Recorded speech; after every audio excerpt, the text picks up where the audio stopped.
Damn right.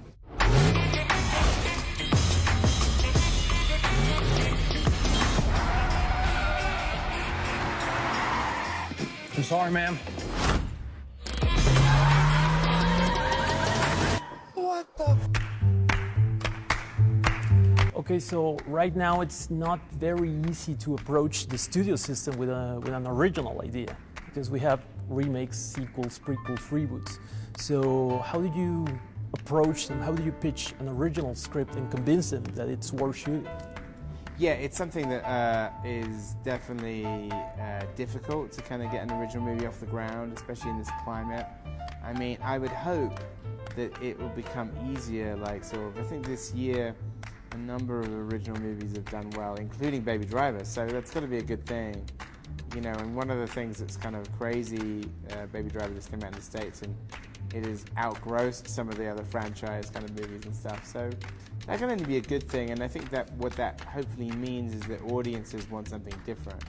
So the studios listen to the audiences, and if the audiences start to go and see more original movies because they're getting tired of the franchises, then that's great, because I think, you know, studios should make more original movies, and but it's really, at the end of the day, it's about what the audience shows up to see. The film gave me a very big, I mean, of course, there's Walter Hill's Driver, one of the biggest influences, but it also gave me a vibe of, you know, say, Jun Suzuki and Johnny To, some of those films are gangster epics, which have a musical feeling, a musical spirit. Yeah, I don't know those films quite as well. I mean, I've seen them, and I like them, and I think, yeah, it's definitely something about the kind of pop art kind of version of it. I mean, I think that what those things have in common, and I think sort of Walter Hill and also that later Quentin Tarantino really like made that work as well, is like sort of taking a genre and making it like really pop. I think in a weird way, even something like kind of, I know it's not the same genre, but like I always liked Sergio Leone films because like he took like Western and made it like sort of like just sort of operatic and stuff. So I think it's that thing of like sort of taking a genre and sort of pushing it in a sort of slightly stylized direction, but whilst making it still feel real. Right. That was definitely the sort of the idea, but you know, like definitely Walter Hill was a big influence, and so was Quentin. So yeah, now that you mentioned Sergio Leone, when he was making Once Upon a Time in America, he had the score, Morricone score playing in the set. Yeah. So you did the same thing here with the music. So and what other details you took into consideration to put the actors in the right mood? No, that's very true. I mean, Good, the Bad, and the Ugly as well. They had the score and they played it out loud on the day, which I thought was amazing. And it makes a lot of sense when you watch those sequences. Is like, I think it just creates a different mood. So with that in mind, I wanted the actors to hear the music whilst they were performing. So we did that a number of different ways. Like sometimes Ansel literally listening to them on his headphones. Sometimes the music is playing out loud, and sometimes he's got an earwig in, which is a little transistor, where you can basically hear the song. You can hear the song, but you can still record dialogue. So, in certain points in the movie, we used every single technique. Okay, so what was the most, I'm thinking especially regarding the car chases, what was the most complicated sequence to put together? I mean, they're all complicated. I'd say the opening and closing sequences particularly so.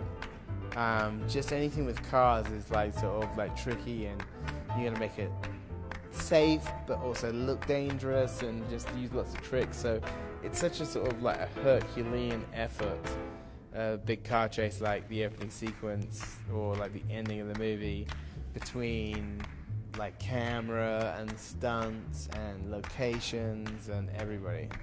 Right, it's very much teamwork. Yeah. Right, getting everyone the right place at the right time, and it's been a while since I saw a film that had so much fun with itself. Right, because there's also this gritty, raw kind of darker, somber mood in many big blockbusters. So, was that something that you consciously were trying to inject into the film from the beginning? Probably just me. I think that's probably just like my attitude towards making movies, is I want them to be like sort of fun to watch, and so it's not something that I necessarily sit down and think about how to do that. It just is what comes out naturally. So, what would you say was the most recent film that had a very strong impression on you? The most recent film that you saw? This year, no, nothing like this movie. But I really enjoyed that French movie called Raw. Raw, yeah. I thought that was great. It has absolutely no bearing on Baby Driver whatsoever. I'm trying to think what else I really liked this year. I liked Dunkirk. I thought Dunkirk was really good. Get Out, and my friend's movie The Big Sick.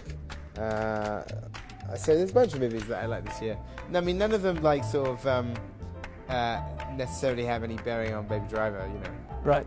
And last, what's a movie score or soundtrack that you can keep hearing over and over and never get tired of it? There's lots of them. I mean, Good, the Bad, the Ugly is a good one. I love like Lalo Schifrin's scores, like something like Bullet or right. Dirty Harry. I love those scores. More recently, I really love the score to Grand Budapest Hotel. Yep. It's a beautiful score and really fun to write to, and I found that very exciting and empowering. Okay, well, that will be it. Thank you. Thank you very much, Mr. Wright.